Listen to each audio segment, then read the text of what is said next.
बिल्कुल, अब पहले ही आदत है बातों को बढ़ा-चढ़ा कर बोलने की। हुँ।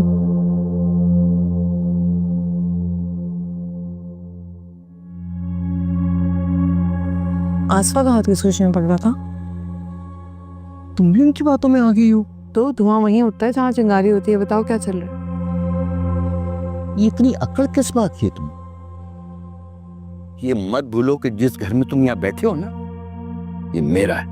कैश सुबह की रोशनी में लैला को ऑफिस छोड़कर वापस निकलता है। उस वक्त भी लैला के चेहरे पर हल्की सी उदासी तैर रही थी, लेकिन कैश सोचता है शायद काम का दबाव होगा। शाम को जब लैला ऑफिस से निकलती है, अचानक उसकी तबीयत बिगड़ने लगती है। सर भारी होने लगता है और बेचैनी बढ़ जाती है, तो वो फौरन गाड़ी घुमाकर अस्पताल पहुंच जाती है। अस्पताल में डॉक्टर उसका अल्ट्रासाउंड करती है। 2 मिनट की खामोशी के बाद डॉक्टर हल्की मुस्कान के साथ कहती है, कॉन्ग्रेचुलेशंस लैला, आप एक्सपेक्ट कर रही हैं। लैला की सांसें तेज हो जाती हैं, आंखों में खुशी भी, घबराहट भी। वह तुरंत कैश को कॉल करके कहती है, कैश प्लीज मुझसे अभी मिलो, मैं रेस्टोरेंट में हूँ। कैश दौड़ता हुआ वहाँ पहुँचता है। जैसे ही बैठता है, लैला धीमे से कहती है, कैश हम पेरेंट्स बनने वाले हैं। कैश एक सेकंड के लिए हैरान, फिर उसका चेहरा खुशी से चमक उठता है। वह लैला का हाथ पकड़ता है और मुस्कुरा कर कहता है, ये मेरी जिंदगी का सबसे बड़ा तोहफा है। दोनों गाड़ी में बैठकर घर की तरफ चल पड़ते हैं। रास्ते भर कैश अपने आने वाले भविष्य के सपनों में खोया हुआ होता है, लेकिन तभी कैश के फोन पर कॉल आती है। निगहत का नाम फ्लैश होता है। वो रोती हुई आवाज में कहती है, कैश जल्दी आ जाओ, हमीद की तबीयत बहुत खराब है। कैश फौरन गाड़ी मोड़ देता है। लैला भी टेंशन में होती है। जब वो निगहत के घर पहुंचते हैं, हमीद बेहोशी की हालत में होता है। कैश उसे बिना देर किए अस्पताल ले जाता है। अस्पताल के बाहर निगहत कहती है, कैश तुम्हारे भाई का पूरा कारोबार खत्म हो गया है। टेंशन में उनकी तबीयत बिगड़ गई। कैश बेचैनी से डॉक्टर का इंतजार करता है। कुछ देर बाद हमीद होश में आता है और कैश उसे अपने घर ले आता है। घर पहुंचकर हमीद फूट फूट कर कहता है, अब्बा जी हमसे बड़ी गलती हो गई, हमने आपको दुख पहुंचाया और आज सब कुछ खो दिया। अम्मी जी रोते हुए कहती हैं, रफीक साहब माफ कर दें, आखिर बेटा ही है। निगहत भी आंसुओं में माफी मांगती है। रफीक साहब का दिल पिघल जाता है। वो हमीद को गले लगा लेते हैं। कैश हल्की मुस्कान के साथ कहता है, अम्मी जी आपकी दुआएं आखिर कबूल हो गई, हमारा घर फिर से एक हो गया। लैला चुपचाप मुस्कुराते हुए सब देख रही होती है,